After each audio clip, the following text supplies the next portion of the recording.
Welcome sa ato ang first night nga klase sa second semester.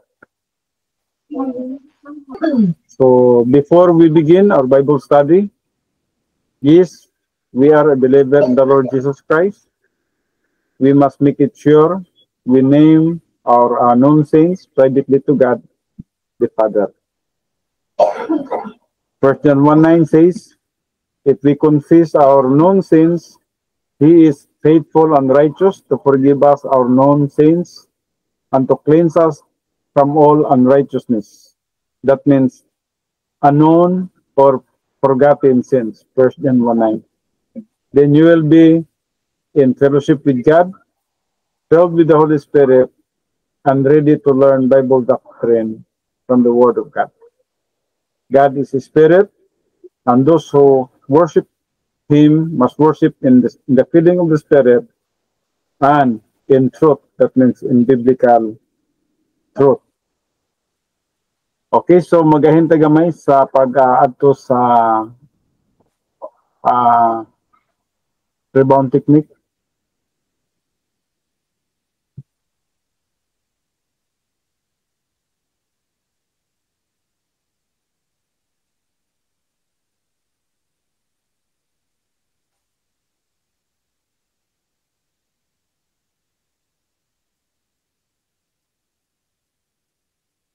Amahan na mo nga Diyos, niningatak nas kagabhiyon, kami magaduol na kami mo, magapaubos diya sa imong kabubuton sa among mga kinabuhi, nga din kami magapadayon lamang sa pagtuon sa imong pulong, magapangalagad nga kami mo, kanunay nga anas sa pagpatid fellowship nga kami mo.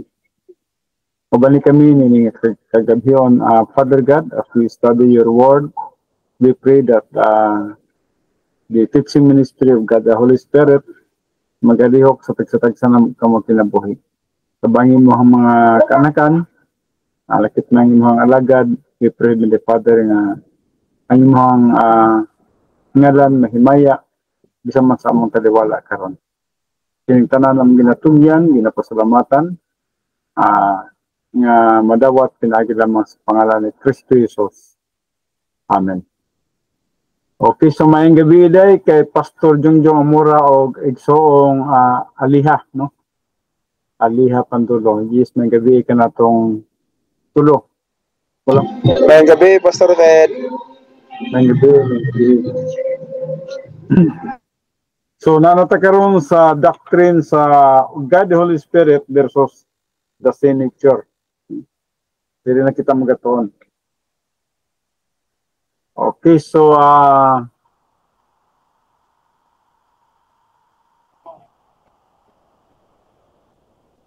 kadalihan isa ko sa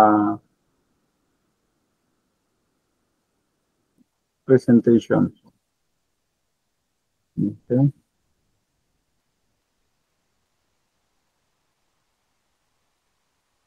Magbasa ko diri sa Hebrewanon 4 versikulo 12-13 nikaingon, the word of God is alive and powerful, sharper than any two-edged sword, piercing even to the dividing asunder of the soul and the spirit, and of the joints and the marrow, and is a critic of thoughts and intents of the heart. Hebrews 4:12. All scripture is God-breathed and is profitable for doctrine, for reproof, for correction, for instruction in righteousness, that the man of God might be mature, thoroughly furnished unto all good works. Study to show thyself approved unto God, a workman that needeth not to be ashamed, rightly dividing the word of truth. 2 Timothy 2:15. Now, dili na kita karon sa the old signature, no? Dili ka magsugod sa the old signature. For as long as you live, the old signature and God the Holy Spirit will coexist as permanent residents in your mortal body and will battle continually for control of your soul. When the Holy Spirit controls your soul, you are spiritual.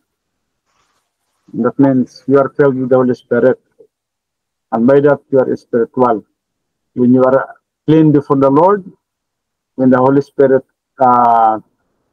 control you, when the Holy Spirit influence you, that means you are spiritual.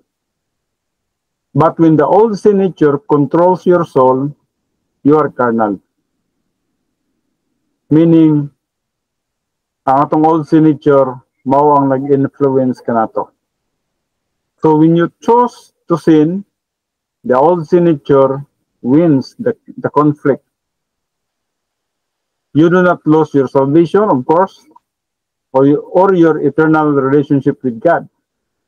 But you do temporarily lost fellowship with Him. Yes, dili man mawala ang atong kaluwasan, apan ang atong fellowship kauban sa Dios mawala. Mao kana sa takna nga kita makabuhat og sala. So the sin nature is the center of man's rebellion toward God, and is variously designated in Scripture as sin, a singular noun sa Romans 7:13, also is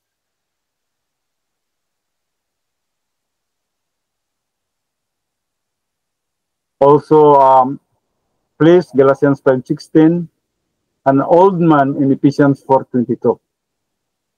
The old sin nature was acquired by Adam at his fall and is subsequently transmitted genetically by the male through procreation, Genesis 5:3. So with the exception of the perfect humanity of Jesus Christ, it is an integral part of every human being that resides in the cell structure of the body. Romans 6 verse 6, Romans 7 verse 5, and then Romans 7 verse 18. At the moment of physical birth, when God imputes soul life, He also imputes Adam's original sin to the genetically formed old sin nature. So dungan gini sila, no? Dungan gini at the moment of physical birth. When God imputes soul life, He also imputes Adam's original sin. So mura ni sila kaluha, no? Nag-impute nga ni sa tuwa at the moment of physical birth. Pagantag kinabuhi sa Diyos, at the same time, ang old sin nature nga nakang Adam na transmit nga ni kanato, no? Genetically formed old sin nature mo nang isikutan din na. Therefore, every person is born physically alive but spiritually dead. Ang tanang mga tao nga himugso sa kalibutan, tanang mga bata nga himugso sa kalibutan, physically alive siya but spiritually dead. Mao ning gitawag nato nga dichotomos, mo sa katao nga nahimugso tungod kay two parts lang siya. Ang ana niya is body and soul. Ang body gihuipan sa Ginoo o gininha sa iyang gininhawa sa kinabuhi o mo nang nasa tuwa ang soul o mo nang body and soul kita. So dinha nagsugod ang human life. Sa dihang ang Diyos nagahuyop sa gininhawa sa kinabuhi. So gipiganta niya soul life, no? So the sin nature is sovereign. The sin nature is sovereign, no? Pampo na siya, ligon po na siya. Kumuni atong diagram sa atong old sin nature. Natay hugis diri nga diamond, no? Diamond na atong hugis. Ang ibabaw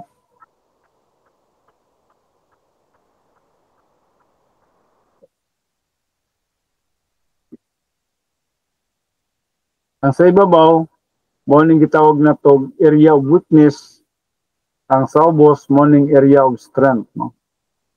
Sa area of weakness, morning personal sins. And then sa area of strength, morning gitawag na to human good. Now, doon na siya mga last pattern, no? Nasa mga last pattern. Ang last pattern niya trend toward legalism, pwede. Legalista siya. And then trend toward antinomianism. So, katong gitawag nato magbuhat siya sa mga butang nga diin supak in violation sa mga plano sa Dios.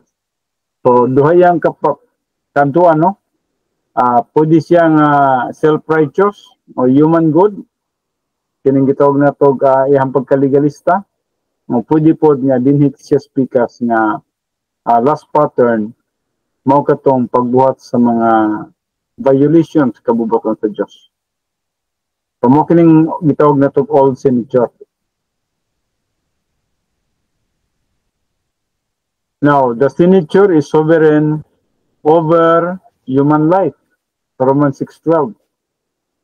The old signature is composed of an area of weakness, mo ni katong sa diagram na to. The source of temptation for personal sins, Hebrews 12:1, and an area of strength which generates human good, Isaiah 64:6 or Hebrews 6:1. So duha, no? Na siya area nga pwede siyang makaproduce og good pero human good. Napo siya area nga makaproduce siya og gitawag na to weakness nga mao kanang gitawag na to makabuhat siya og mga personal sins. So, a trend toward legalism, which is self-righteousness, Romans 7:7, or antinomianism, which is licentiousness. No? Mas morning sa Galatians 5:19-21. Pagbuhat sa mga sala, supak sa kabubuton sa Diyos. And a last pattern, which is the motivation toward either trend, Ephesians 2:3. Now, your old sin nature is the source of temptation to sin. Importante ni nga masabtan nato, no? Your old sin nature is the source of temptation to sin. But your volition is the source of sin. So, ang ato yung volition ang gitawag nato tuburan sa sala. Ang atong old sin nature mo tuburan sa temptation. The sin nature cannot make you sin. It can only tempt you to sin. So when you choose to succumb to the sin nature, you are in carnality. And you cannot live the Christian life or glorify God. Kumuning atong kahimtang, hindi ta makahimaya sa Diyos o hindi ta makakinabuhi sa atong Christian life. Once nga kita nadala sa atong gitawag old sin nature. However, God has placed at your command the means to ensure the victory of the Holy Spirit in your life. Now, let us look at this box again, no? Kung gitanong ko Regina, Diamond Yapon. So let us look at this box which represents the body of the church and its believer. We have a soul composed of self-consciousness, mentality, volition, and conscience. Conscience mo ng norms and standards nato. Norms and standards. We have a human spirit created by the Holy Spirit at the moment of regeneration for the institution of eternal life. Kung naputay human spirit, nga naman, try ko tumos na ta, na magtotoo. Tubos sa gitagaan kita og human spirit at the moment nga kita nituo kang Kristo Jesus nga itong Ginoo og manluluwas o mo kanang gitawag regeneration sa katuyuan nga gi-impute nga ni kanato ang eternal life. Mo nang nanaputay eternal life kinabuhi nga walay katapusan. So we have a sin nature in the cell structure of the body. Di na nato ma-deny. Naagi na siya sa atong lawas. O kita mismo makadetect giniana. Kanunay siyang nagalihok. Kanunay siyang nagapanggimok. So God, the Holy Spirit, also indwells our bodies. Now just remember, kung naman ang old sin nature nga hikanato, napod ang Holy Spirit. Holy Spirit also indwells our bodies. But only the feeling of the Holy Spirit controls or influence our souls. Mao lang ni nga ma-influence ta sa atong Holy Spirit sa dihang kita puno sa balang espiritu. Tuma na to nga mahimo lamang kita ang puno sa balang espiritu sa dihang kita nag-rebound. Kadang kita clean before the Lord. Kadang we are spiritual. We never lost the indwelling presence of the Spirit. Romans 8:9. Di na ginamawala. Kanang indwelling presence of the Holy Spirit, permanente na gina siya sumala pa sa Roma 8:9. But when we sin, we do lose the feeling of the Spirit. So doon ay kalainan sa indwelling presence of the Spirit kaysa feeling of the Spirit. Ang indwelling of the Holy Spirit nga nagapuyo siya sa tuwang kinabuhi, dili na gina siya mawala pa. Pero sa diyang makasala ta, mawala ang gitawag nga to feeling, mawala ang influence, mawala ang power of the Holy Spirit sa sulod nato. So hence we are commanded to be filled with the Spirit sa Ephesians 5:18, but we are never commanded to be indwelt by the Spirit. Yes, imperative, no? Gisugo gid ta, sumala pa sa Ephesians 5:18. Do not get drunk with wine. Ang kanang do not din ha is imperative na sa. Do not get drunk with wine, but instead be filled. Kumangya po ng be filled din ha. Magpapuno ka mo with the Holy Spirit. So Ephesians 5:18. So to be filled with the Spirit, no?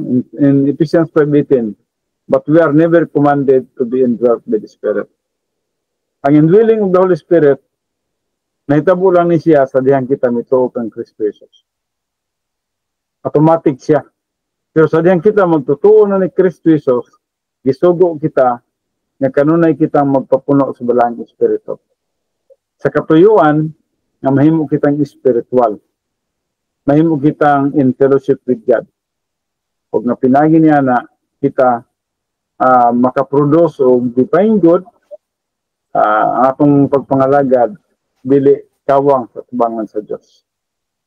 Sa 1 Corinthians 6:19 nagaingon, or do you not know that your body is a temple of the Holy Spirit, who is in you, that means indwells in you, whom you have from God, and that you are not your own. 1 Corinthians 6:19. In the Old Testament, God dwelt in a building. Muli sa Old Testament time, no? Ang Diyos nagapuyo siya sa building, the tabernacle or temple of Israel. So, pwede siya din, no? Nasa tabernakulo, parehong nagbiyahe sila sa wilderness, nasa sa tabernakulo, o nasa sa temple. Kaya man ay temple sa Jerusalem. However, in the church age, God no longer dwells in tabernacles made with hands. So karon, wala na siya nagapuyo sa tabernacles na binuhat lamang sa kamot sa tao. Kundi, He indwells the temple. Nagpuyo na siya sa temple, which is your body. Your body is the temple of the Holy Spirit. Man sa 1 Corinthians 3:16 o bisa man sa 1 Corinthians 6:19. So the Holy Spirit indwells our body. Na siya sa sulod sa itong lawas. In Exodus 25:8, no? The tabernacle, later on, the temple is referred to as a sanctuary. Itawag niya siya sanctuary. Uy, anan. So in effect, this verse says, your body is a sanctuary of the Holy Spirit. Morning, bot sabot. Ang atong lawas, puyanan di ay sa balang espiritu. Na ang balang espiritu sa sulod na to. So one day, a stranger walked into Beraka Church and asked me, ang ipangutanan nini si Pastor Tim, no? And asked me, where the sanctuary was? And then, Pastor Tim replied, right here. Right here, no? Yung diskutan din di mo na ito makita kung sa yung gisultig right here. But I do believe nga yung diskutan, nasa yung kinabuhi, nasa yung lawas. So he inquired again, where? Then I repeated, right here. And pointed to myself, punting niya sa yung lawas, nasa sulod niya. He said, you do not understand. Whereupon I countered, You do not understand. If you are looking for the auditorium, go down the hall and turn to the right. He looked shocked and said, auditorium. So I explained, yes, the last sanctuary made of brick and mortar was destroyed in 70 AD. Manang gi-explain ni Pastor Chim. No? Ang katong last nga auditorium or temple, wala na to, kaya na guba na to, na destroyed na to in 70 AD. 40 years after Christ's crucifixion. By the legions of Titus, when they broke through the walls of Jerusalem and destroyed the city. Morning si Titus, ang general sa Roma. Sila ang nag-destroy ning temple sa 70 AD. Now, sometimes, it is difficult to part with old ideas. But in the true sense of the word, no church can have a sanctuary. No church can have a sanctuary. You are the sanctuary. We are the sanctuary. Whether you are spiritual or carnal, mature or immature, the Holy Spirit never leaves your body during your life on this earth. But you decide whether or not He controls your soul. So na siya, nagapuyo siya sa atong lawas. O di na gid siya mahawa nining lawasa. Sa tanang mga magtotoo, kitang tanang magtotoo, gipuy-an tas balang espiritu. So, the Holy Spirit is also what we call that omnipresence. So, mo na nga makapuyo siya sa matag sa kamagtotoo. So, di na gid siya mubiya pa. But you decide whether or not He controls your soul. Kita ang magpili kung gusto ba nato ang balang espiritu magalihok o mag-influensya sa atong kinabuhi o ang ang old sin nature ba mo'y magalihok o influensya sa ato ang lawas. Kung gusto nato ang balang espiritu ang maglihok sa ato ang kalag, nagmadaogon ta as Christian. Pero kung ang old sin nature ang naglihok, ang nagpasabot nga pili kita ang Kristohanon. So din kita karon sa the top and bottom circles. Top and bottom circles. At the moment of salvation, the Holy Spirit places its church, its believer in union with Christ as part of the 39 irrevocable absolutes. So, ananata kang Kristo, we are in union with Christ. Usa ka na siya sa itawag na itong 39 irrevocable absolutes. So, this absolutes defines our new position in Christ. I like to diagram this with a circle which represents eternal life.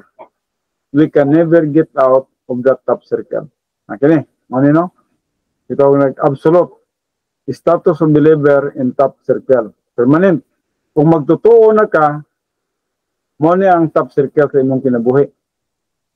Di na yun ni mawala pa sa imo ha.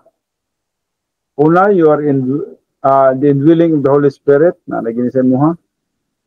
You have eternal relationship with God. Di na yun na mawala ang iyong eternal relationship bisan pag magkasala ka.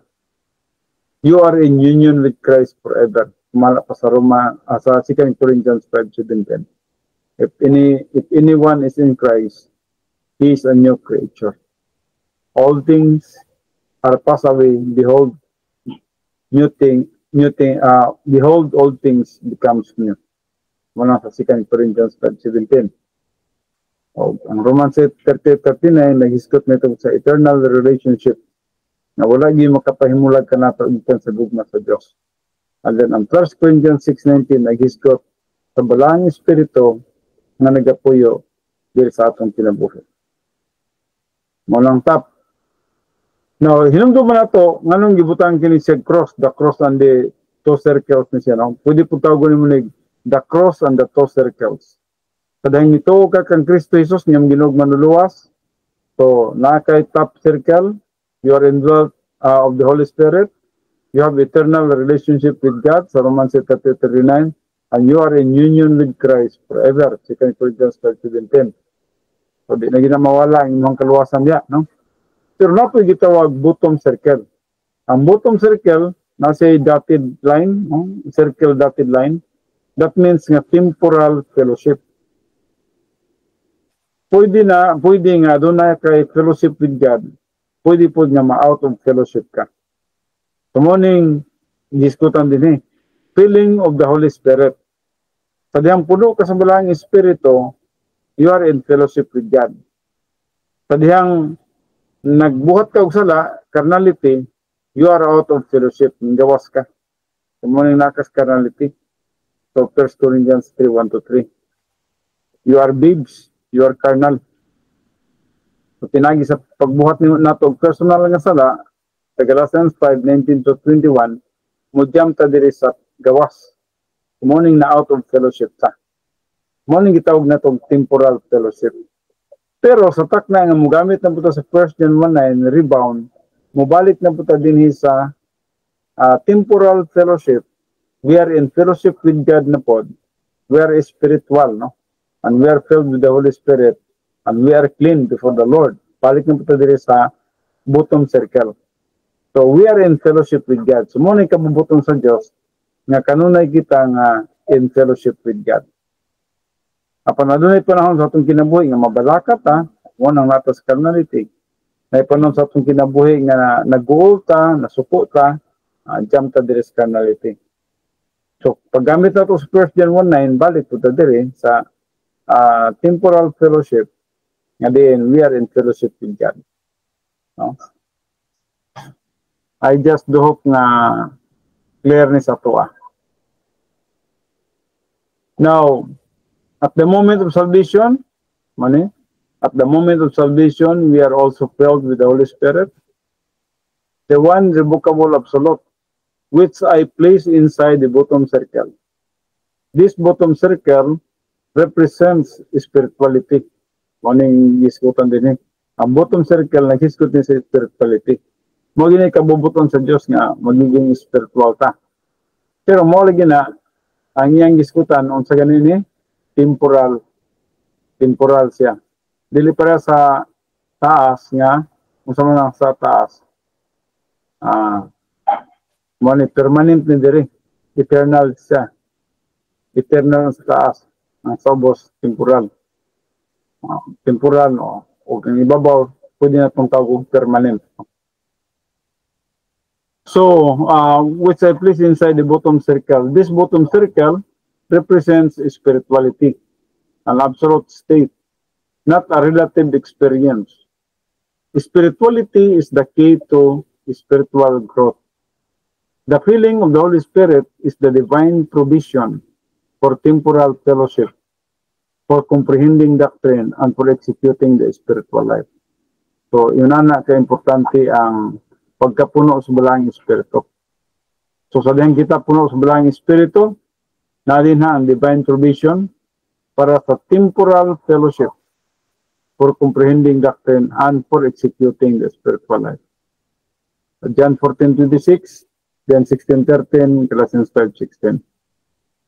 However, as soon as we sin, we lose the filling of the Holy Spirit and move outside the bottom circle into carnality. Ammonia gili tunang gili na sa katong the top and the bottom circle, no? Or the cross and the two circles. No? So, atong nakita dito,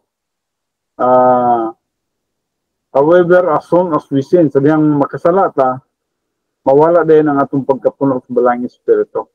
Ang balang Espiritu wala mahawa sa tuwa apan na nawala ang gitawag na to influence of the Spirit, ang power of the Holy Spirit nawala. And then move outside the bottom circle into carnality. There are no spiritual dynamics in carnality. Muna nang wala na tayo kadasig. Wala espirituhan ng kadasig. Sabihan kita na sa carnality. The only way back into the bottom circle of fellowship with God and to execute spiritual life is by means of rebound. So, morang yun ay paagi. na makabalik kita sa temporal fellowship, magagamit ta sa rebound. Asa ganyan natin makita ang rebound? 1 John 1:9. If we confess our sins, that means acknowledge our known sins, maybe we will and maybe we will not. He, God, is faithful and righteous to forgive us our sins and to cleanse us from all unrighteousness. That means, cleanse means purify. Purify us from all unrighteousness. That means unknown sins. Mga sa 1 John 1:9. When we rebound by naming or acknowledging all our known sins privately to God the Father, the Holy Spirit is free to fill or control our souls.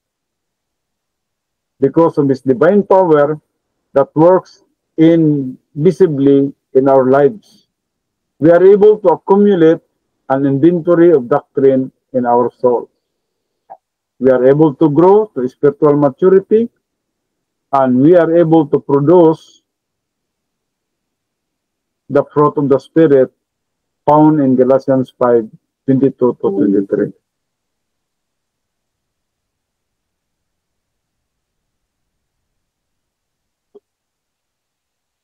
So, dinhita karon sa setting the stage. So, God the Father is the author of the plan. Balik ko na ko, God the Father is the author of the plan of grace for mankind. And this plan has 3 phases. Adunay tulo ka bahin kini siya, no? Ang plano sa Diyos. First is salvation. Salvation provided by the substitutionary spiritual death of the Lord Jesus Christ. In phase 1, unang phase 1, salvation nga, ang usa ka tawo magkakaplag o kana atong nakita mao kana ang gi-provide sa Ginoo nga ni kanato kining substitutionary spiritual death of the Lord Jesus Christ. Itaw nag phase 1.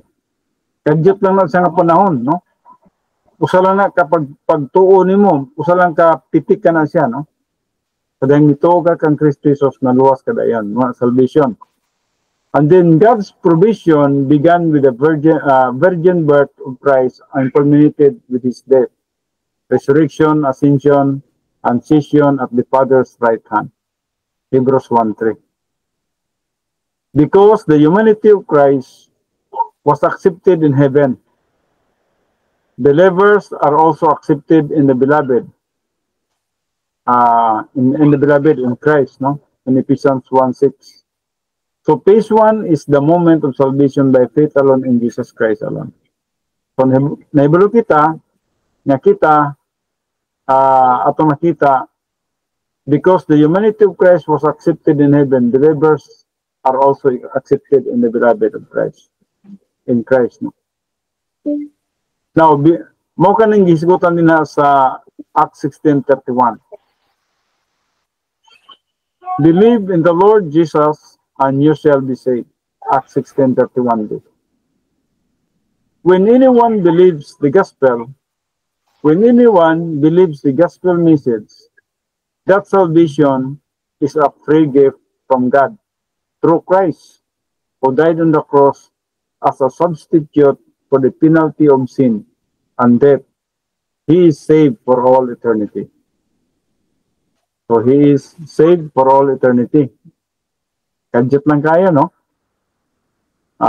For the wages of sin is death, but the free gift of God is eternal life in Christ Jesus, our Lord.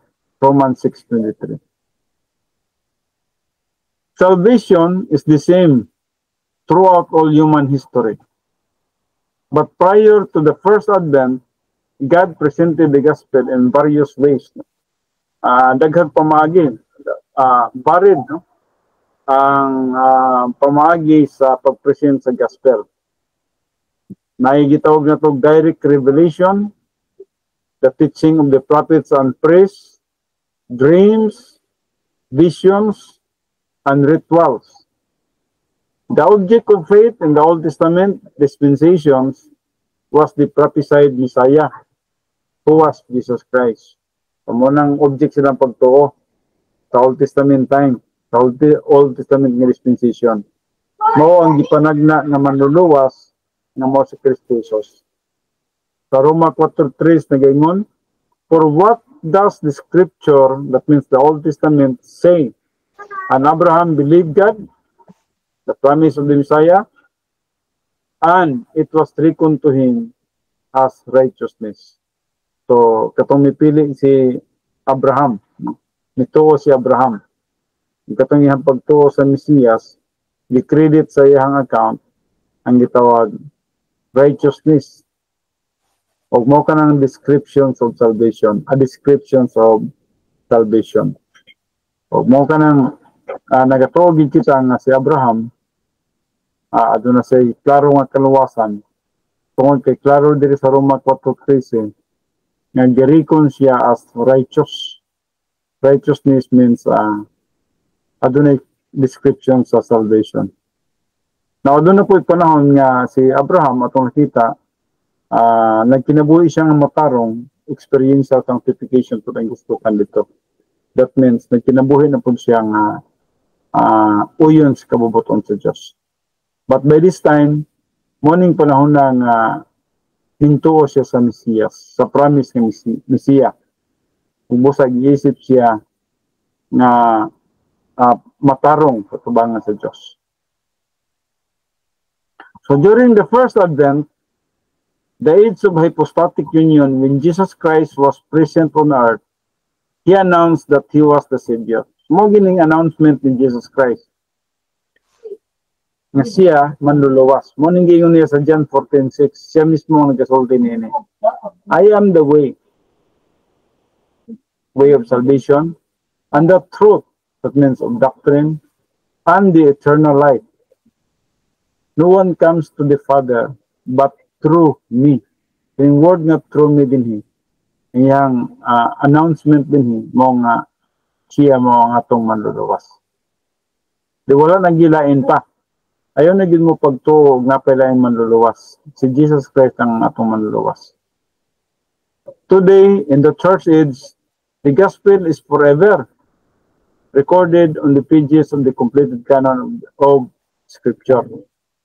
Sa atong panahon karon sa church age, ang gospel is forever, no, recorded on the pages of the completed canon of the Scripture. Bot ipsabot, ang mayong balita nakasulat na sa pulong sa Diyos. So, kung maghisgot ta sa phase 2 of God's plan, phase 2 of God's plan is the period between regeneration and the believer's departure from this life. So, morning, itawag na itong phase 2 plan. Ang phase 1 plan of God is salvation. Ang phase 2 plan of God, mao kining panahon na tao ka, pag-usab, na regenerate ka, naluwas ka, and then, hantod, niabot ang panahon nga namatay ta. Or ka, nabutan ta sa rapture.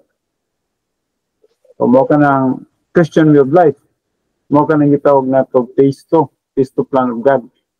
Nga pwede ta magkinabuhi spiritual ni anak sa phase 2. While every believer in every dispensation has a post-salvation way of life, God has made a special provision of the filling of the Holy Spirit for the church's believer only. Na mo ni naka-unique sa tuwa kay sa church's believers, gipuyan ta sa balaang espiritu sa atong kinabuhi aron nga kita magmadaugon sa atong Christian way of life. So God has made special provisions of the filling of the Holy Spirit for the church's believer. One is Ephesians 1:3, umpisa man sa 2 Peter 1:3. Nakay divine nature. Believers in the Old Testament were never indwelt or filled with God the Holy Spirit. Wala sila gi-indwelt. Kundili, mosulod ang balang espiritu sila ha, kung adunay katuyuan. So certain believers were said to be endued or empowered by the Spirit for special functions. Para lang na special nga functions. But that enjoyment could be lost because of carnality. Like the prayer of David, prayed in Psalms 51:11b, do not take the Holy Spirit from me, is not legitimate in the churches. Dili na mahitabo sa atuwa karon. Kaya balang Espiritu, dili na gid muhawa pa nga sa atuwa. Old Testament, muhawa ang balang Espiritu. Pero sa atong panahon, the Holy Spirit indwells us forever. No? Nagapuyo na yun siya nga ni kanato sulay katapusan. So, legitimate in the churches because the gift of the Holy Spirit is part of the 39 irrevocable absolutes. Muna siya, usaka na siya sa 39 ka irrevocable absolutes. Yang balang Espiritu na puyo na sa itong kinabuhi. When believers in the Old Testament who possess the endowment step out of line, the Holy Spirit could be removed as part of divine discipline. The post-salvation spiritual life of Old Testament believers was applied through the faith-trace technique rather than the filling of the Spirit. Ang application din, no? Sa Old Testament time. Faith-trace lang sila sa promises of God. So sa tuwa, filling of the Holy Spirit. Sa Romans 4:17-21, sama sa James 5:17-18. However, the principle of rebound and fellowship versus carnality holds true for all believers in every dispensation. Balik ko na to, no? However, the principle of rebound and fellowship versus carnality holds true for all believers in every dispensation. So, sa tanang dispensation, naagin siya, kinigitawag na to the principle of rebound and fellowship. Now, anhin kita karon sa phase 3. Phase 3 is God's plan for the believer in eternity. Muna ning ikatulong ang plano sa Diyos sa ating kinabuhi. So, this phase commences at physical death or the rapture. So, ang phase 3, may tabog kini siya, sa dihang kita, mamatay o pagkasakgaw na. So, every believer will receive a resurrection body and will live forever face to face with the Lord. Believers who advance to spiritual maturity in time will also receive rewards in eternity. Muna sa phase 3 na. Magsugod ang phase 3 sa dihang pagkasanggaw na ang body of Christ. And then, hinatagay-taganti dito sa ikatulong langit. And then, muna na, padulong na to sa eternity. Pagkanaog ni Jesus Christ, pag-establish ng millennial kingdom, and then pagkaman sa millennial kingdom, muna itong eternity na. Eternity future. Atong itikap kining life ni Elijah, no? Elijah, the spiritual giant. In 1 Kings 19, Elijah, who was endued with the Holy Spirit, sa 2 Kings 2:9, no?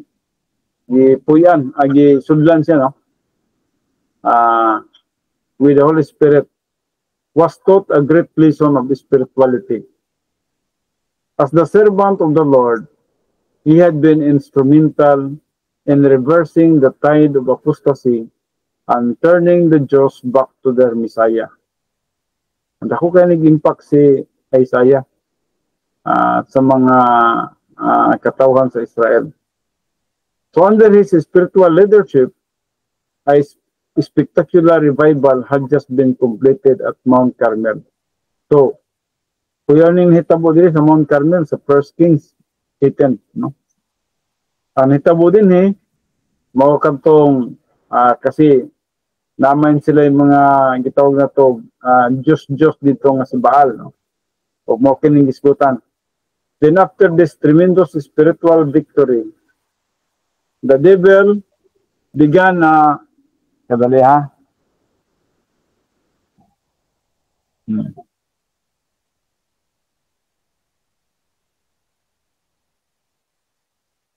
After the tremendous spiritual victory, the devil began a subtle counterattack in Elijah using two willing jokes, King Ahab of Israel and Jezebel, his hidden queen.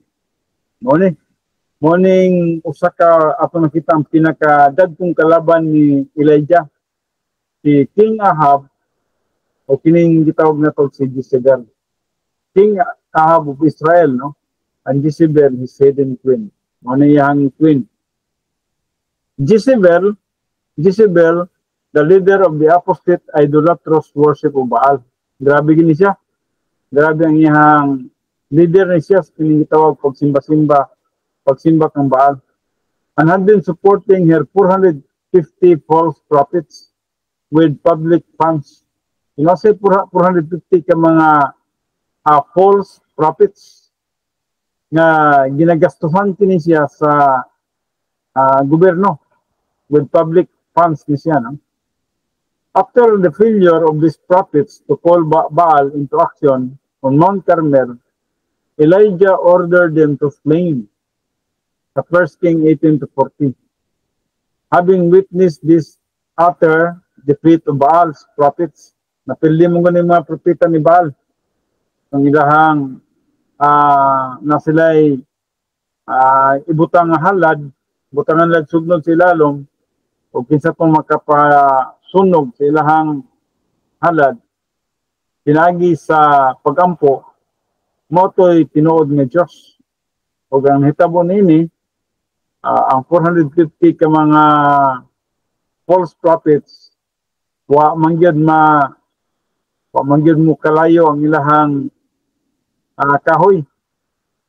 Samantalang si Elijah, sa dihang nag-ampo siya, naay mitugpang kalayo dito sa iyahang sugnod, o yes, tinuod, nasunog katong gitawag na itong halad ni Elijah, katong halad ng ilang likuan ni Elijah, o katong sa 450 ka mga propeta. O dito, nagatuo sila nga ang Diyos ni Elijah mo ang tinuod ni Diyos. O tungod niya na, kining 450 ka mga prophets, pampatay kini Ahab. Pampatay kini siya ni Elijah. So King Ahab rushed back to Israel and told his wife everything. So muna nitabo, si King Ahab, balik din siya dito sa Israel, o giskutan niya ang iyang wife, may tungod nining tanan. Ang tanang mga propeta ni Jezebel, gipatay ni Elijah. Now Ahab told Jezebel all that Elijah had done and how he had killed all the prophets of Baal with a sword. The first Kings 19:1. Pwede niyo na nga mabasa. Patay tanan ni Elijah. Now Queen Jezebel in turn immediately took steps to eliminate Elijah, who was now a great spiritual hero in Israel. Now, ato nakita din kini si Queen Jezebel, petin sukuan niya, o gusto niya dayon nga patyon kini siya si Elijah, nga nahimong hero sa Israel. So since Jezebel was too cunning to risk making him a martyr, and thus further spread the revival, she conceived a more devious scheme to depose of him. Morning sa 1 Kings 19:2. Then Jezebel sent a messenger to Elijah saying, "To me the gods do to me and even more, if I do not make your life as the life of one of them, prophets of Baal, by tomorrow about this time." So, gusto po niya nga, kung sa, kay di patay man ni Elijah ang mga propeta niya, kung 450 ka mga propeta, mao po yung buhat ko ni Jezebel, nga to kang Elijah. Ihapong pagapat ni si Elijah. Now, Elijah had just run all the way from Mount Carmel to Israel. Kating hadlokan ni Elijah, so, dagan din siya. All the way from Mount Carmel to Israel, when he received the message from Jezebel. Until this time, Elijah had maintained his spiritual status of fellowship with the Lord and had kept his eyes on the Lord. But now, yes, atong kuwan pa, nag-contest pa sila, grabe kayo ang fellowship ni Elijah sa Ginoo. But now, the prophet became self-centered and emotional. Nahimo na siyang self-centered. Nahimo na siyang emotional. Nana si Kadlok. So fear gripped him and he panicked at Jezebel's deadly threat. Had he thought through the situation, he would have realized that if Jezebel truly intended to kill him, she would have sent an assassin with a dagger instead of a servant with a message. Out of fellowship and unable to use the treatise technique, a frightened Elijah ran out on the national revival, fulfilling Jezebel's evil strategy. Now, kuya po, no? Nahimo na ito siyang hero, so dito nahimo na siyang carnal. So dito karon sa Elijah the carnal giant. And he was afraid and arose and ran for his life and came to Beersheba, which belongs to Judah, and left his servant there. So, layo siya daganan. Abot siya Beersheba. Kay Judah na ning Beersheba, no? And then dito pa sila gikan sa Jezreel. No? So, the distance from the palace at Jezreel to Beersheba was over 100 miles. Ito na yun again 100 miles. 100 miles is equivalent to almost 150, mga anak. 150 to 160 kilometers. Layo na siya, no? Mura kung atong bintao na, murag layo pa na siya sa Tagum o Digos. Pero, atong nakita, yun na ka abtik si Elijah sa pagpalayo, pagdagan, no? So the distance from the palace of Jezreel to Beersheba was over 100 miles. Beersheba belonged to the southern kingdom of Judah. Kay Judah naman ang Beersheba. And was therefore outside of the northern kingdom of Israel. So wala na siya kasi na-divide mo gud ning Israel sa duha.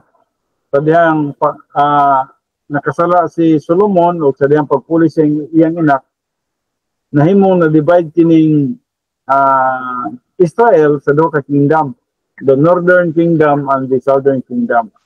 Ang northern kingdom morning giharian nila ni King Ahab, ni Jezebel, and then napoy sa southern kingdom. Now atong nakita sa dihang midagan na si Elijah, diri si Elijah dagan sa Judah, southern kingdom. So and the jurisdictions of King Ahab and Jezebel. The instinct of self-preservation is strong in every human being. Tinawag mo gina, no? Instinct yun na siya nga gusto ito ma-preserve ang atuang human life.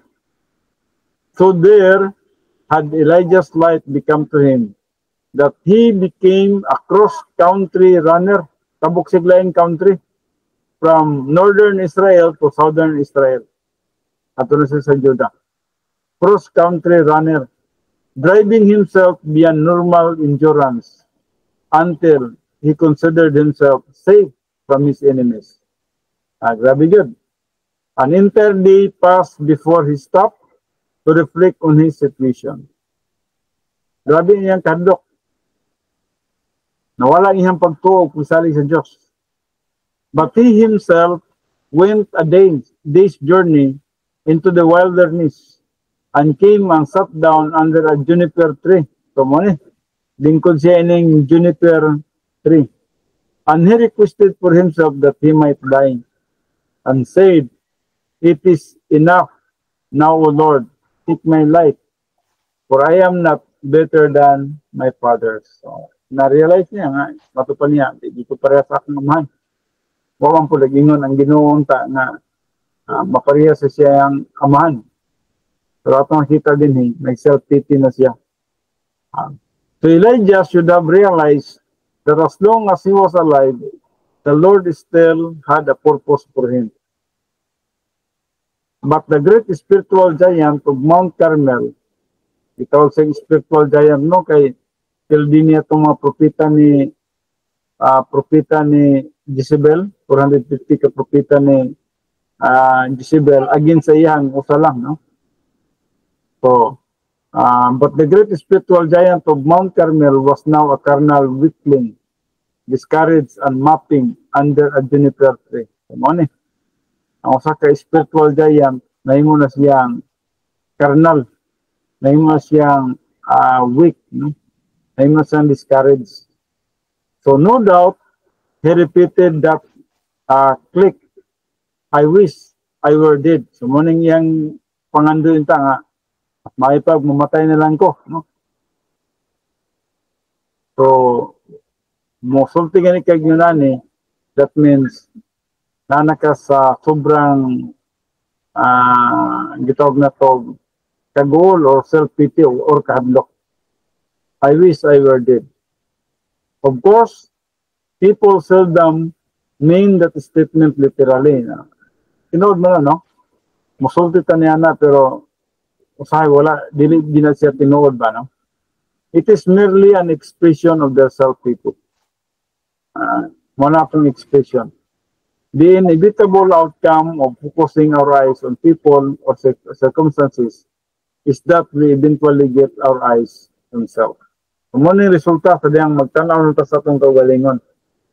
Sa diyang magtanaw na ganito sa atong kaugalingon, loy kay ta, magtanaw ta sa bang mga tao nga gusto na mo patay sa tuwa, mahadlok na ta. Kalimot na ta pagtanaw sa Ginoo nga naa ang Ginoo. Morning nitabo kang Elijah. So Elijah was a believer and could do nothing to lose his salvation. Yes, but when he sinned against the Lord by letting fear control his life, he was no longer in fellowship. He had his eyes on himself and had fallen into the trap of self-pity. Grabe ang iyang pag-self-pity. He believed he had failed in every possible way.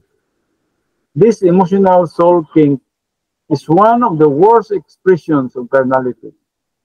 Sooner or later, it happens to all members of the human race. We can understand and even empathize with Elijah soaking under a juniper tree because we have all been in a place where everything looked hopeless.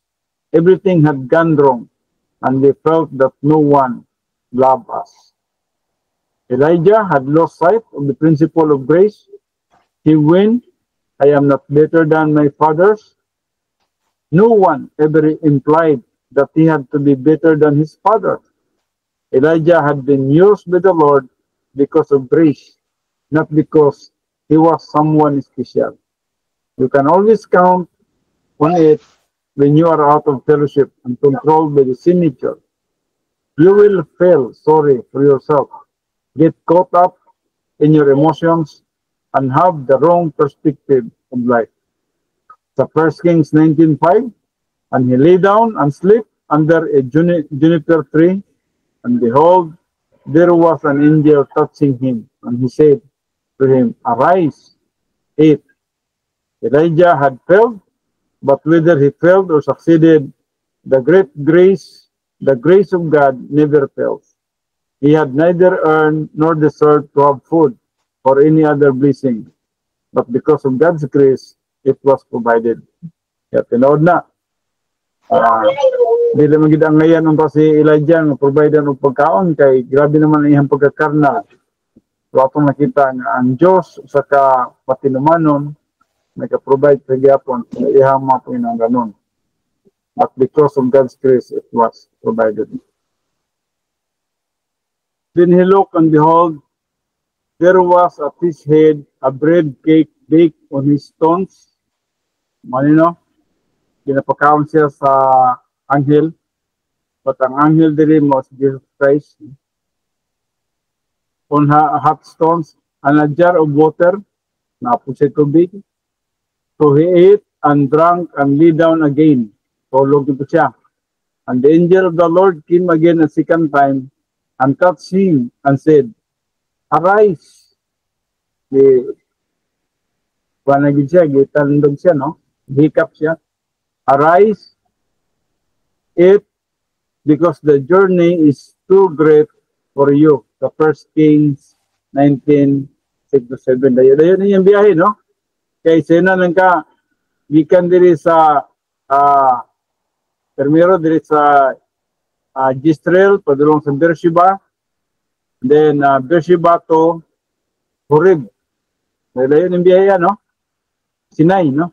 Ibalulot ang kining dapita, yes, tumoy na gini siya sa southern parts sa Israel. So nakabantay mo niya ng gigubatan karon kanang Gaza, nasa din hindi dapita, no? Portion din dapita, no? Tumoy na siya, no? So gikan diri siya sa Mount Carmel. Ang Mount Carmel is nani siya sa diri pa nilapit sa Galilea. Tabok siya diri sa Samaria, tabok po siya diri sa Judea. Tingala ka mo, Israel ang gibutang diri, no, kay nini nga time na divide kini siya sa duha ka kingdom. Ang Israel na divide sa duha. Ang Israel katong napulo ka mga tribo, and then ang Judah mo ni duha ka tribo. So mo nang na-divide sila sa duha, the northern kingdom and the southern kingdom. Pero ang paglatas ni Elijah, midlatas siya gikan sa Israel padulong sa Beersheba, and then Beersheba padulong din sa Horeb, Mount Horeb. Ug diri siya ni sulod din ko kining gitawag na to og langob, no? Diri taon siya nagtulog-tulog, tago sa dire. And then samtang na natulog siya dire, nagibisitahan siya ni Jesus Christ. I-provide siya pagkaon.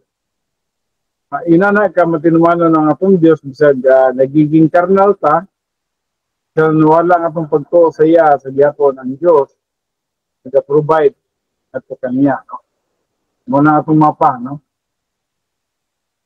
So he arose and ate and drank and went in the strength of the food 40 days and 40 nights to Horeb. Yung biyahe niya to Horeb. 40 days and 40 nights, the mountain of God. Maling Sinai, mapuning mountain yung kuanan, takaan ni Moses. So, what a fantastic meal. Kuyaw kayang iyang pagkaon. Kailan kang iyang pagkaon, mo sustain niya good for 40 days and 40 nights. God's provision is always the best good. In fact, it is always perfect. Apparently, this one meal contained all the vitamins and minerals that were necessary to sustain Elijah for 40 days while he traveled all the way down to Mount Horeb in the Sinai Peninsula. So, layo kaya ang travel. Layo kaya ang biyahian.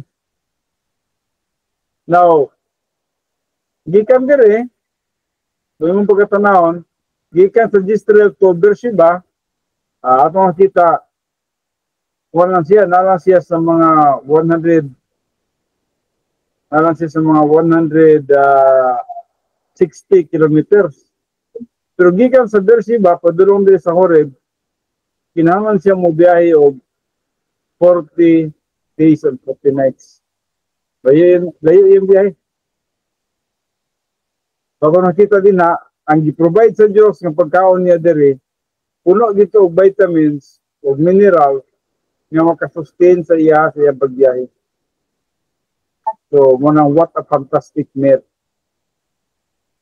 So, this one meal contained all the vitamins and minerals that were necessary to sustain Elijah for 40 days while he traveled all the way down to Mount Horeb in the Sinai Peninsula. Grabe ang provisions Ginoo. Now, how do you dwell? Then he came there to a cave. Ano, abot na siya diri sa ako, sa lungid. May tawag na to cave. and lodged there. And behold, the word of the Lord came to him, and he said to him, What are you doing here, Elijah? 1 Kings 19:9. Hebrew is a vivid language, and the Jews have several descriptive words for lodging. Naidaghan ay mga 5 ka word meaning lodging sa Hebrew. Now let us examine what these words look like and what they actually mean. Number 1, kining gitawag gur. Gibali o, muragrag niya, gibali, gur. Gur. To lodge somewhere as a guest. This word means to come with the idea of making a short visit and to stay the specified short period. This is what we would call a good guest. Number 2, door. Gibaliro po gyapon siya.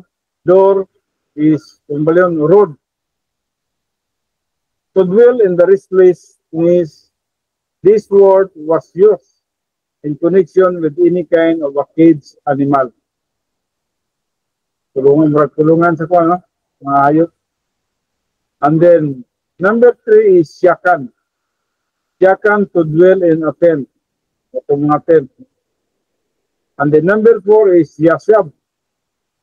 Yasab, to dwell in peace, happiness, blessings, and prosperity. This is the one that should apply to every married couple. And then number 5 is loan. To go to move into some spot with the idea of spending the night and then staying a long time. Loan is the word used in this passage. So, ikaw said loan. So, kining gisgutan diri sa lodging, morning number 5, loan.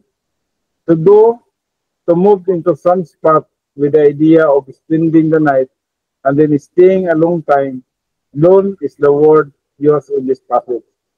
Kung gigamit diri sa 1 Kings 19:9, yung word na loan. Now, Elijah had gone into a cave just to rest for one night. Morning, loan.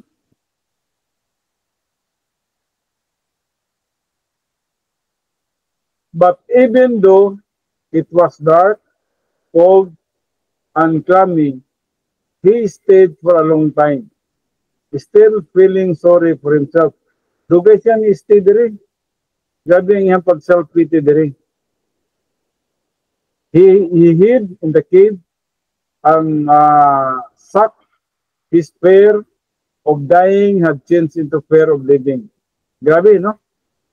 Ako makita, sulod din siya sa kwan, a cave.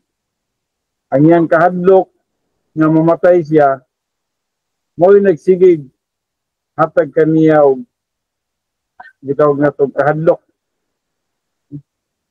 So what a contrast. Grabe ka-contrast na nahitabo dito sa kuwan, no? Sa Jezreel, sa Mount Carmel. So what a contrast. This one's great spiritual giant allowed himself to be reduced to a heap of gloom and doom. Dito sa Mount Carmel, grabe niya kaisog. Pag-abot din grabe niya kahadlok. Grabe katagawan. Again, the Lord appeared to teach him the lesson of spirituality, a lesson that each of us must learn.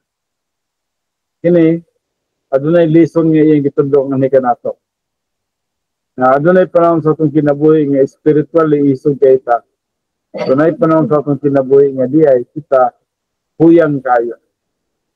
So what are you doing here, Elijah? Was the Lord's question. Note, the key point in Elijah's answer, the personal pronouns I and my. Kung ano niyang gitawag na to answer. And he said, I have been very jealous for the Lord. Ano no? Personal pronoun, no? Nagiging subjective kay siya, no? I have been very jealous for the Lord, the God of hosts, for the sons of Israel have forsaken thy covenant, torn down thine altars, and killed thy prophets with the sword. And I alone am left. Ulit tinod, siya lang yun ang nabilin. And the sick made right to take it away. 1 Kings 19:10. So because the Lord is omniscient, he knew in eternity past that Elijah was very jealous to the Lord. He also knew that the children of Israel had been out of line. That Elijah should have remembered that God had a plan for his life, and he should have utilized Petrus instead of poor carnal Elijah will not take his eyes of himself. The Lord is gracious. He was not willing to put one of his well-trained servants on the shelf. Elijah had been trained by the events of the brook Cherith and in the house of the widow of Sarephat, the 1 Kings 17. He showed great courage on Mount Carmel in taking a stand to the Lord, 1 Kings 18. But now he was out of fellowship in the place of carnality and was falling apart. Elijah had to be reminded whom he served and by what means. So kuya ang nahitabo kay Elijah, no? In fact, sa kalayo sa distansya gikan sa Mount Carmel, padulong sa Mount Horeb, atong makita ka na siya. Mo ka ng resulta sa iyang pagkahadlok. Wala na gamit iyang kadaugan dito sa mga gitawag-gatawag 450 kapupita ni Baal. Dere, hadlok din siya. Hadlok siya kay Jezebel. Sabihan magbalita si King Ahab ng Jezebel na patay ni Elijah ang 450 ka mga propita niya. Na nagbahad si Jezebel ngayon sa pagpapatyon si Elijah. Grabe ang kahadlok ni Elijah. Now, understanding Yahweh. The New American Standard Bible puts the word Lord. So, Yahweh, Lord, in capital letters in 1 Kings 19:10. This is the translator's method of rendering the sacred Hebrew word Jehovah or Yahweh. Yahweh derived from the verb haya, to be, denotes absolute existence. This concept is taken from Exodus 3:14, where the translation, I am who I am. The name of God revealed to Moses is the doubling of the verb haya. When the Old Testament refers to all three members of the Trinity, collectively the Hebrew word used is Elohim. So God. Kaya ganito ng Elohim, nag-isgot nito sa God the Father, God the Son, and God the Holy Spirit. The aim in Elohim is a plural suffix. Kining im dito, in Elo, niya im, kining im, mo ni nakapaplural. Sa Hebrew. Is a plural suffix. Nagyapos na suffix. Na prefix na suffix. Kini prefix ni kaysa suffix ni siya kaysa ulahiman. Indicating that identical divine essence belongs to all three members of the Trinity. So, muna ang Trinity, na sila identical nga divine essence. Pareha sila essence. But when the Old Testament refers to one person of the Godhead, the words used are Yahweh or Yahweh Elohim. Now, dito karon sa the Lord passed by. So he said, go forth and stand in the mountain before the Lord. And behold, the Lord was passing by. And a great and a strong wind was rending the mountains and breaking in pieces the rocks before the Lord. But the Lord was not in the wind. But the Lord was not in the wind. And after the wind, an earthquake. But the Lord was not in the earthquake. So, atong hinungduman, but the Lord was not in the wind. Ang Ginoo wala siya sa hangin. And after that, the wind and earthquake, but the Lord was not in the earthquake. So 1 Kings 19:11. Now, sa may bote pasabot na yun, atong tanawang kinuguro, na-experience na yun. Elijah stood at the entrance to the cave and watched this tremendous wind tear up the mountains and break the rocks into pieces. Grabe ning hangin na. Tear up the mountains and break the rocks into pieces. The wind and the earthquake, both magnificent manifestation of nature. Nature na siya, no? Nag-istok siya sa nature. Represented the power of human ability. A naturalistic phenomena. So, human ability siya. No? But please notice, the Lord was not in the wind. So, the Lord was not in the earthquake. God does not operate through energy of the flesh or human power. Muna yung isgutan, no? God does not operate through energy of the flesh or human power. God operates through His own unlimited power. So, gina-emphasize lang niya ni nga to kang Elijah. And after the earthquake, a fire, but the Lord was not in the fire. Wala po lang Ginoo sa fire. Fire, nag-isut niya po sa nature. And after the fire, a sound of a gentle blowing. 1 Kings 19:12. The fire was also a terrifying representation of human power, but the Lord was not in the fire. The English phrase, the sound of the gentle blowing, is a weak translation. The Hebrew proclaims the sound of the silence. This was a voice with no sound. Yet, it is the mightiest power in the universe. Here is the title of God the Holy Spirit. Zechariah 4:6 summarizes the lesson. Not by might nor by power, but by my Spirit, says the Lord of hosts. So, not by might nor by power, but by my Spirit, says the Lord. So, ang Diyos, wala siya sa hangin, kanagsalig sa energy of the flesh, wala siya sa fire. So, atong kita, wala siya sa fire. Wala po siya sa earthquake. So, wala siya nag-depende sa power, human power. But, ang Ginoo atong nakita, usa siya ka-powerful na nagdepende siya sa iyang gahob. Not by might, nor by power, but by my Spirit, says the Lord of hosts.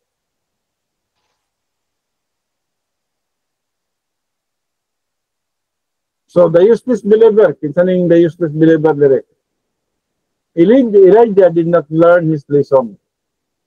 And consequently, he had to be set aside for several years until he woke up to the importance of the power of the Spirit. The sound of silence. Muna ilayan sa Ginoo.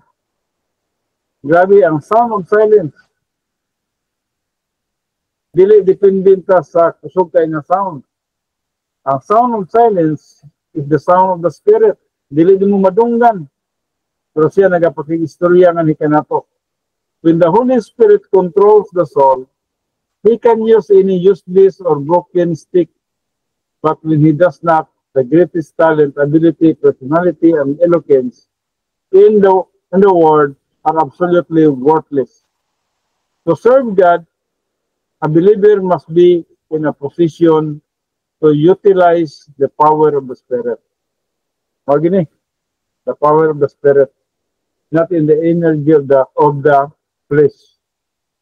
I have a beautiful gold pin that I cherish, which has been handed down in my family for several generations.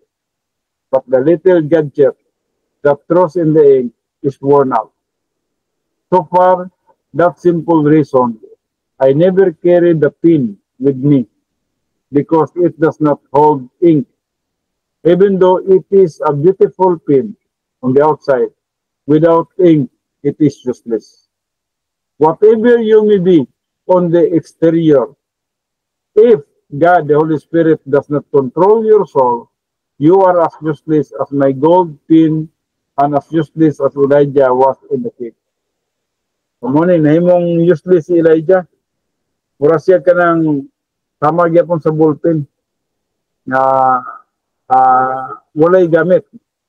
Kung ang usa ka tao, abalang espiritu, wala nagbihok sa sulod sa kinabuhi, he is a useless believer.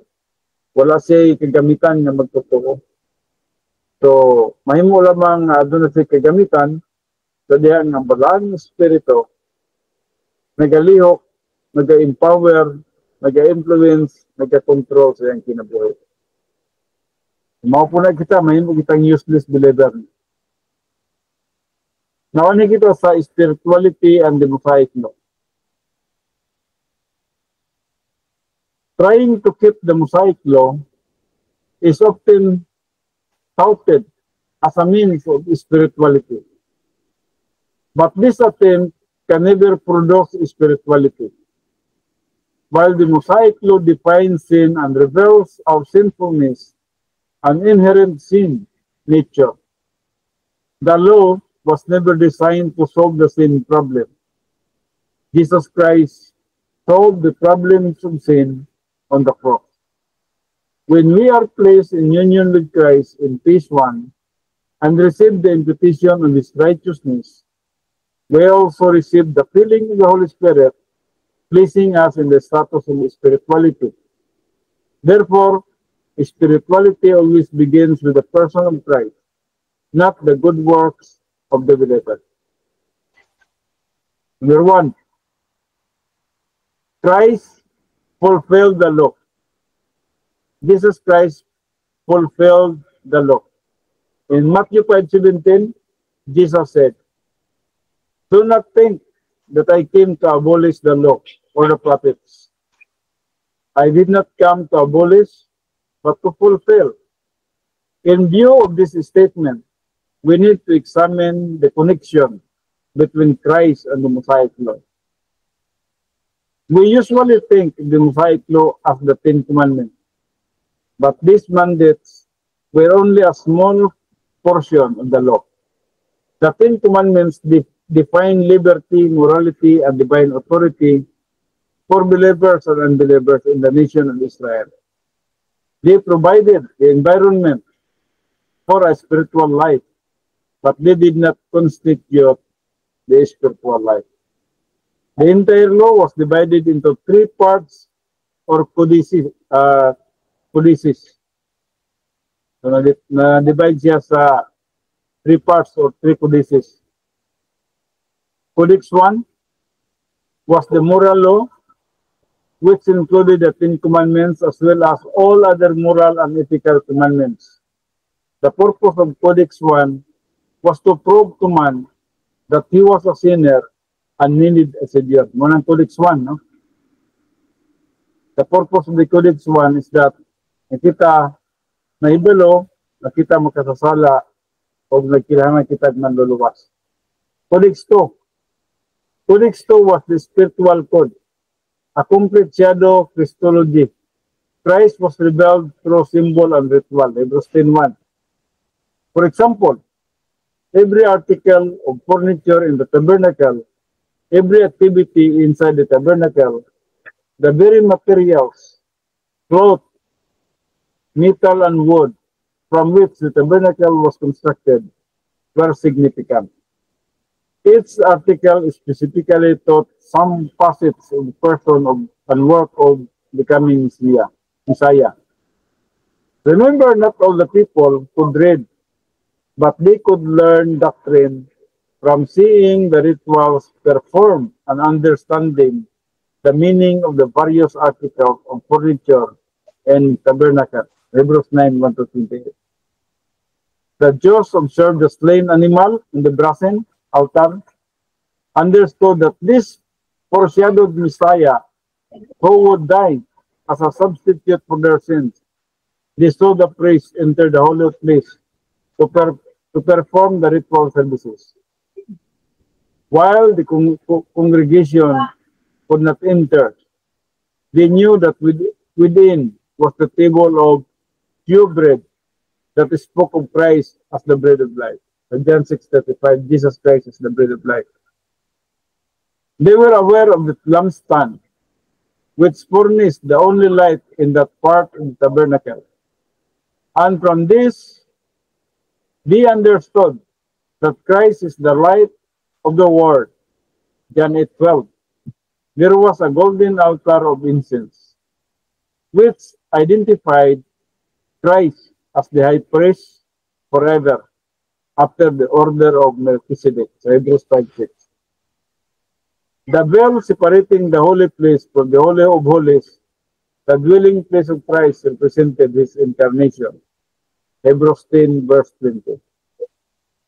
In the center of the Holy of Holies was the Ark of the Covenant. Nandito ang Ark of the Covenant, which portrayed Christ as a sin offering for mankind. So this box, constructed of acacia wood and overlaid with gold, symbolized the humanity and deity of Christ. So, gold symbolized the humanity and this box constructed of acacia wood and overlaid with gold symbolized the humanity and deity of Christ. Morning Christ hypostatic union. Nasa duha ka personality, he is 100% God and he is 100% a man. The ark contained 3 articles as a reminder of Israel seen during the wilderness wandering. O doon ay tulo diri ka reminder sa Israel. Sumasala sa Israel sa Hebrews 9:14. The tables of the law, symbol of Israel's rejection from God's law. Morning number 1, no? Symbols of Israel's rejection from God's law. The pot of manna, Israel's rejection from God's provision. So, katong nagsigis lang complain, bisa providan sila sa Ginoo sa mga provision nila. And Aaron's rod that budded Israel's rejection of God's delegated authority. So, adunay tulo ka mga sala ang mga Israelites. Ang primero, ang rejection sa mga balaod, igihatag na ito kanila. Ay kaduha, rejection sa i-provide sa Diyos nga ito kanila. Sige sila complain, bisag i-provide ang sila mana, na ikwel, sa gyapon complain sila. Then ay katulo, rejections of authority. Wala sila pagtamod sa mga tao nga in authority like Moses and Aaron. Sumuka ang tulok kasala nila. Now, there is over the top of the Ark of the Covenant was the mercy seat. Sa ibabaw sa Ark of the Covenant, may gitawag na ito mercy seat. It's very construction with a cherubim on either side. May cherubim dito, no? Look at cherubim. Adunay unong kapato. Depicted proposition on how the righteousness and justice of God, the Father, would be satisfied by the substitutionary spiritual death of Christ. Romans 3:25. Now, katong duha ka cherubim, ibabaw sa Ark of the Covenant, ay mercy seat dito. Then dito ipang ang atong ilang mga halad, mga dugo, dito na isablig. And then adunay gitawag dito duha ka cherubim. Nakatubang sila, nagulagway sa God's righteousness and God's justice. Nga sa diha nga ikaw maghalad sa imong sala, magbuhis ka og dugo, o sa paghalad nimo niya na nagulagway sa pagkatagbaw sa Dios. Sa iyang pagkamatarong sa iyang hustisya, natagbaw sa din ikaw naghalad. Subot ko sa buot ang imong sala, napasaylo na. So they refer to the Lord Jesus Christ and the new way of life for the believer in the churches. Kasamang pagkaagipod,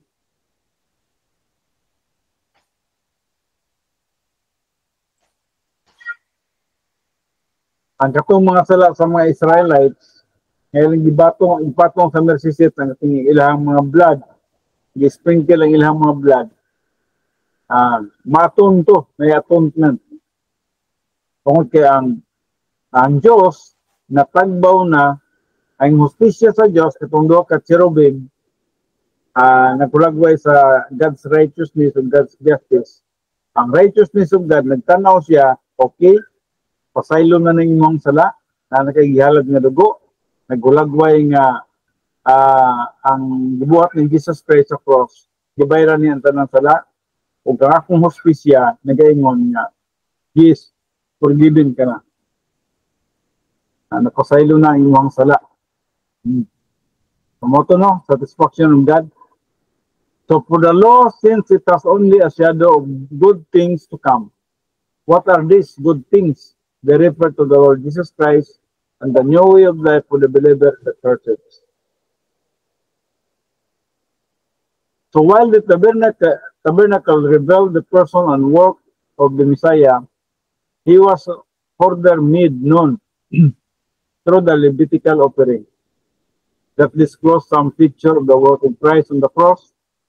In addition, the function of the Levitical priesthood revealed Christ's person and work. Finally, in the observance of the various holidays that taught some aspect of God's plan, the Jews learned doctrine by observing the prescribed rituals.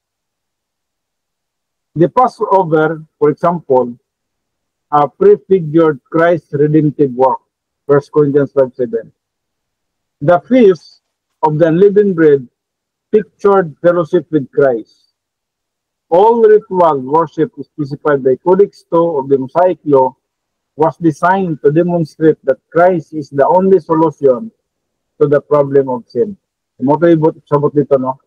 Christ, ang halad ni Jesus Christ dito sa cross, is the only solution to the problem of sin.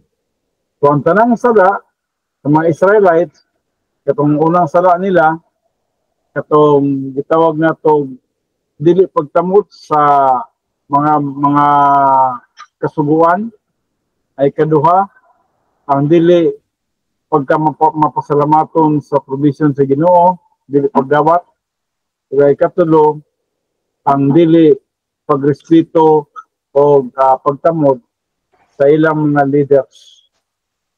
Mo pinang sala. So sa dihang magbitbit na sila og dugo, magpatay sila og karnero, ang dugo dalo nila dito sa temple, and then ang katong dugo dalon sa high priest i-sprinkle, musulod siya sa Holy of Holies. Dito sa Holy of Holies na dito ang Ark of the Covenant, og dito sa mercy seat iyang i-sablig ang mga dugo. Pag sablig niya sa mga dugo niya niya ng panahon na naghulagway ka na siya sa buhat ni Jesus Christ sa cross, kamoy kapasayduan sa kanan natong sala. So kung napasaydo man ilang sala dito sa mga Israel, kasamang pagyo sa ang dugo ni Jesus Christ nga giula sa cross Calvario, mauusab ang bugtong pagi, solusyon sa tanang mga sala, sa tanang problema sa mga sala. Nawanita sa Codex 3, no? So, ang Codex 1, ang sa ganing Codex 1, nag-discuss sa mga balaod. Ang Codex 2, nag-discuss na ito kay Christ, substitutionary spiritual death. Codex 3 was the social and civil code. Muna, ang kini katulo, morning social and civil code, which provided a modus vivendi to protect the nation of Israel as custodians of the Word of God. Halimbawa, mga balaod sa sanitation, kinahanglan manglimpyo mo, kinahanglan tulion mo sa ikawalo kadlaw, kinahanglan before mangaon, maghinaw. So, dietary regulations, unsay lang pagkakaunon, so property rights, laws against murder and personal injury, etc. Affirm that God takes care of His own. Muna ang Codex 3. In His incarnation, Christ fulfilled all three codices, no? Fulfilled ni Jesus Christ ang kinitulog ka codices. Codex 1, Codex 2, Codex 3. Ang sa ganing Codex 1, ang mga balaod, ato nakita. Ang Codex 2, Sa ganyan mga colleagues ko, atong kita ang spiritual substitutionary spiritual death of the Lord Jesus Christ. And then ang Codex 3 atong nakita muna tong mga sanitary law, no? Mga regulation sa pagkaon. Walay tao nga makatuman, Jesus Christ fulfilled all three codices. First, he observed the Ten Commandments perfectly. For hundreds and hundreds of years, the Decalogue had been writing for someone to keep its every job and title. Yet no one ever could. The presence of the old sin nature in every member of the human race precludes even the possibility of living a sinless life. Wala gyud sa katao nga magkinabuhi nga dili na makasala. Kitang tanan makasala gyud. But here is one, born of a virgin, without a sin nature, without imputed or personal sin, who came into the world as true humanity, an undiminished deity, in one person and lived a perfect life.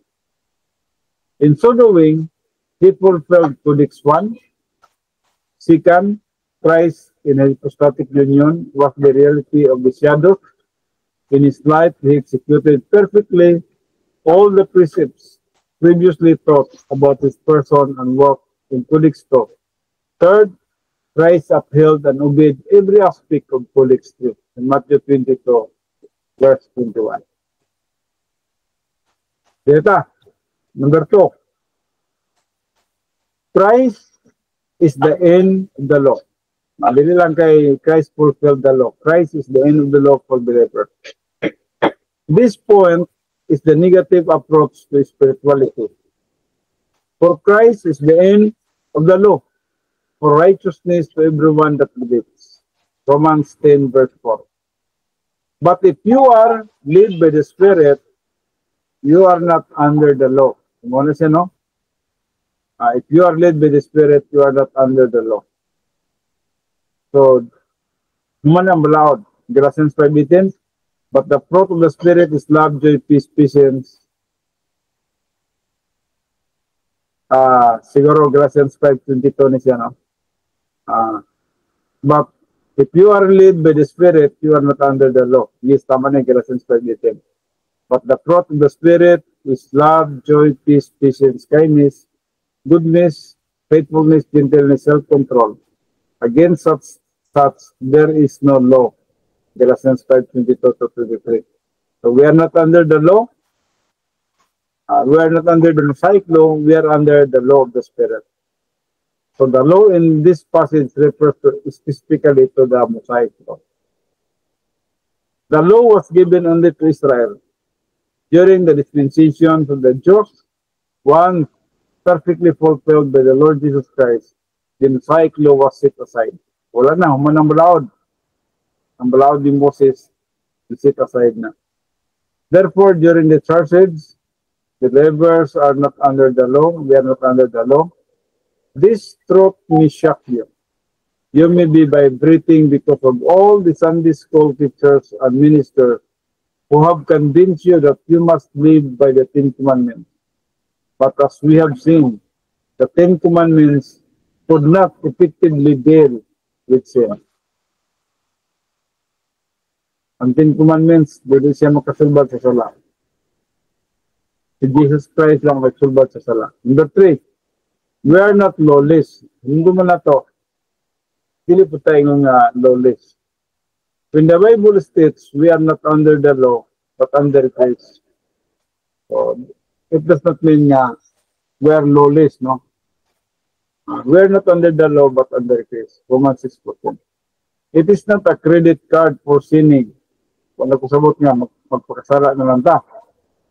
If you do not understand this point, you might say to yourself, since I am not under the law, and I have eternal life and eternal security, I am going to live it up. Goodbye. God, I will see you in eternity. Gini po yun, anak. That, of course, is a distortion of the doctrine. Kung mo sabi kaya doktrina ni Ana, no? Already distort na hinon yung doktrina. The Word of God never gives you license to sin. Wala kita gitugutan nga muna tong lisensya ni sa pagkakasala. Nagkabubuton din sa Diyos na wag kinabutan ng matarong. So mo lagi na, no? We are under grace, not under the law. Dili ta lawless, no? But we are under the spiritual law. The Word of God holds you responsible for your thoughts, decisions, and actions. So, gyapon, no? Nagatanaw gyapon ng Diyos ito ang responsibility sa atong muna-una, sa atong mga decisions, and sa atong mga nabuhat. The priesthood of the law was a specialized priesthood. In all Israel, there were only a few priests, all from the family of Aaron in the tribe of Levi. What happened to the Levitical priesthood? When the law was removed, it went out. So, if you are standing on the rod and someone pulls it out from under you, what happens to you? So down you go to the rod. The whole purpose of the study of the Levitical priesthood in the book of Hebrews is to demonstrate that when Christ fulfilled the Mosaic law, it was abrogated. Abrogated, that means cancelled. Wala na Mosaic law. We are under grace. We are not lawless, but we are under the law of spirituality. Monang, if you are led by the Spirit, you are not under the law. Now, we no longer operate under a specialized priesthood because we are no longer under the Mosaic law. In the church age, every believer is a priest. Muna sa itong panahon karon, every believer is a priest. 1 Peter 2, 5-9, 5 and 9, then Revelation 1:6, Revelation 5:10, Revelation 26. So any religious organization that tries to put believers under the law has neutralized those believers in face of God's plan for their lives. This is dishonoring to the entire principle of grace. To God the Father, the author of the principle, to God the Son, who executed the plan, of the grace from the cross, and to God the Holy Spirit, who executes the plan of grace in the life of the believer. And ito karon sa the new law. For the church's believer, the new law of the Spirit of life replaces the Mosaic law. So muna niya itong balawad.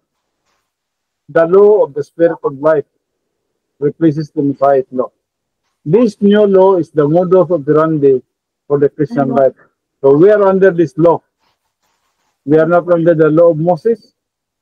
The law of Moses was already abrogated when Jesus Christ died on the cross.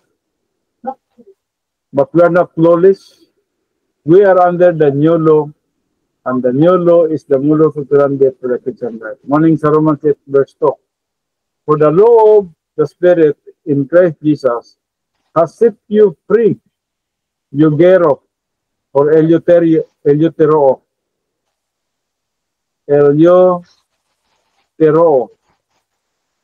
from the law of sin and of death.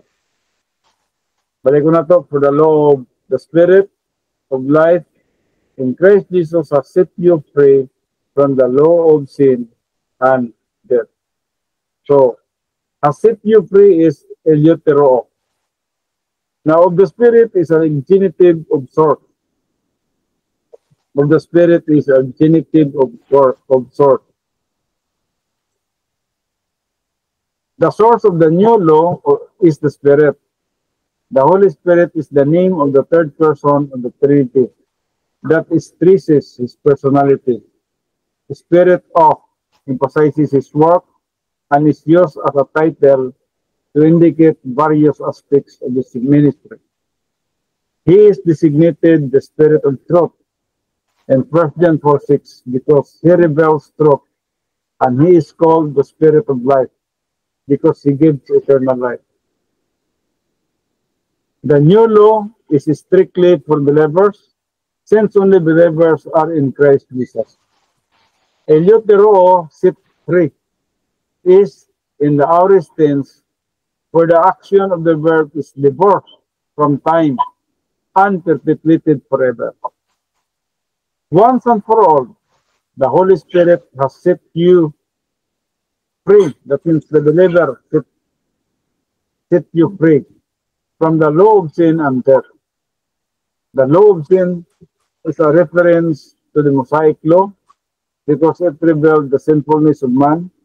The law of death also refers to the Mosaic law because the law could not produce life even in one person.